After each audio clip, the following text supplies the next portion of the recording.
আজকে আমরা চলে এসেছিলাম কুন্ডু ইলেকট্রনিক্সের ইনভিটেশনে কুন্ডু ইলেকট্রনিক্সের গ্র্যান্ড ওপেনিং এ। আর সেখানে এসে মানিয়ে নিল একটা নিজের জন্য ব্র্যান্ড নিউ স্মার্টফোন। আর তার সাথে সাথে আমার দেখা হয়ে গেল আমাদের পূর্ব মেদিনীপুরের সব বড় বড় ক্রিয়েটারদের সাথে। তো সবকিছুই তোমাদের সাথে আজকে শেয়ার করবো, তাই জন্য পুরো ব্লগটা তোমরা দেখতে থাকো। আর হ্যাঁ, শেষে কিন্তু তোমাদের জন্য একটা চমক রয়েছে।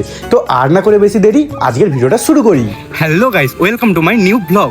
তো গাইস, আজকে আমার সাথে আছে আমার মা, দেখতে পাচ্ছ, আর এই যে আমার বাইক। তো আমরা কোথায় যাচ্ছি তোমাদের আগে বলে দিই। আজকে আমরা যাব কুন্ডু ইলেকট্রনিক্সের গ্র্যান্ড ওপেনিং এ, ঠিক আছে। আর আমাকে ফোন কিনে দেবে। যাই হোক, মার অনেকদিন দিয়ে ফোন কেনার ছিল, ঠিক আছে। মার ফোনটা খারাপ হয়ে গেছে, তো সেটাই ভাবলাম আজকে কিনে নিই। তো যাওয়া যাক, দেখা যাক, যদি পছন্দ হয় অবশ্যই কিনবো। তো চলো দেখতে থাকো কি হয়। আমিও জানি না কিনবো নাকি, তাই তো। অফার দিলে কিনবো। হ্যাঁ, যদি অফার দিয়ে কিনবো। তো চলো কুন্ডু ইলেকট্রনিক্সে যাওয়া যাক, আজকে কি কি অফার আছে সেটাও দেখাবো তোমাদের। চলো চলে আসি একদম কুন্ডু ইলেকট্রনিক্সের সামনে। আর মিষ্টিও চলে এসছে।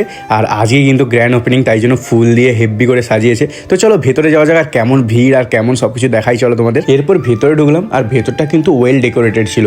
আর ভিড়ও ছিল কিন্তু আজকে প্রচুর, কারণ আজকে যেহেতু প্রথম দিন সবাই ভিজিট করছিল। আমার সাথে মা আর বাপি এসছে, কারণ মায়ের একটা ফোন নেওয়ার ছিল। অনেকদিন দিয়ে মায়ের ফোনটা হালকা করে খারাপ হয়ে গেছিলো, তো ভাবছিলাম ফোন নেবো। দেন আজকে যেহেতু গ্র্যান্ড ওপেনিং, ভাবলাম আজকেই নিয়ে নেওয়া যাক। তো মা পছন্দ করছিল কি ফোন নেবে, বাড়িতে দেখেছিলাম, তবু একটু এখানে দেখছিলাম। দেন আমাদের পছন্দ হলো কিন্তু ফাইনালি এই ফোনটা, নাথিং 3A মায়ের জন্য। তো চলো মাকে দিয়ে এবার একটু আনবক্সিং করানো যাক। ফোনটা সত্যি সত্যি কিন্তু মা, বাপি, আমার মিষ্টি সবারই পছন্দ হয়েছিল। কালারটাও কিন্তু জাস্ট ওয়াও, ব্লু কালারের উপরে। আর নাথিং এর পেছনের এই লাইটটা তো তোমরা সবাই জানো জলে, তো যার জন্য দারুণ লাগছিল। আর অনেক ফিচার্সও ভালো ছিল। মায়ের দরকার শুধু ক্যামেরার জন্য, তো মার এই ফোনটা কিন্তু ভালোই লেগেছিল। এরপর বিল মিটে চলে আসি আমরা স্ক্র্যাচ কার্ড নিতে। আর স্ক্র্যাচ কার্ড আমরা জানি আমার ভাগ্যে আজ অব্দি জীবনে কিছু ভালো লাগেনি, তো এবারেও লাগবে না। তো সেই মতো মা স্ক্র্যাচ করলো। আর দেখো ভাই, সত্যি আমাদের ভাগ্যে লাগলো নেক ব্যান্ড। তো কি আর করার, লাক তো লাকি হয়। তো এরপর এখানে বাইরে কিন্তু কুইজ হচ্ছিল, তাই আমরা একটু এসে দাঁড়িয়েছিলাম। আর কিছুক্ষণ দাঁড়ানোর পরে মিষ্টি একটা উত্তর বলে দেয়, আর মিষ্টি পেয়ে যায় এখান থেকে একটা বোতল গিফট। এরপরে কিন্তু সন্ধ্যা হয়ে যায়, আর আমার সাথে দেখা হয়ে যায় ক্রেজি দাদের সাথে। ক্রেজি দাদের সাথে আমার ফার্স্ট মিট ছিল, তো দারুণ লাগলো ওদের সাথে কথা বলে। আর বাকি নিনিদি, মৌমিতাদি সবাই তো ছিল, সবার সাথে কিন্তু দারুণ মজা করছিলাম। এরপর কিন্তু আমাদের কুন্ডু ইলেকট্রনিক্সের ওনার মানে সুদীপ দা সবাইকে এক এক করে ডেকে নিচ্ছিল। প্রথমে আমাদের টু ক্রেজি কাপলকে ডেকে নিয়েছিল, দাদারা অনেক কিছু বললো। এরপর ডাকছিল মৌমিতা দিকে, আর তারপরে নিনিদিদের। কিন্তু এরপরে যেটা হয় সেটা কিন্তু আমার কাছে পুরোপুরি আনএক্সপেক্টেড।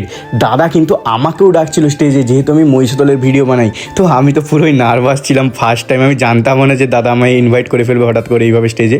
তো যাই হোক, কি বলেছি আমি নিজেও জানি না, সবাই ক্ষমা করে দেবেন। সত্যি বলতে ফার্স্ট টাইম কিন্তু এইভাবে আমি স্টেজের উপর কথা বললাম। তো যাই হোক, দাদাকে অনেক অনেক অনেক ধন্যবাদ আমায় ইনভাইট করার জন্য।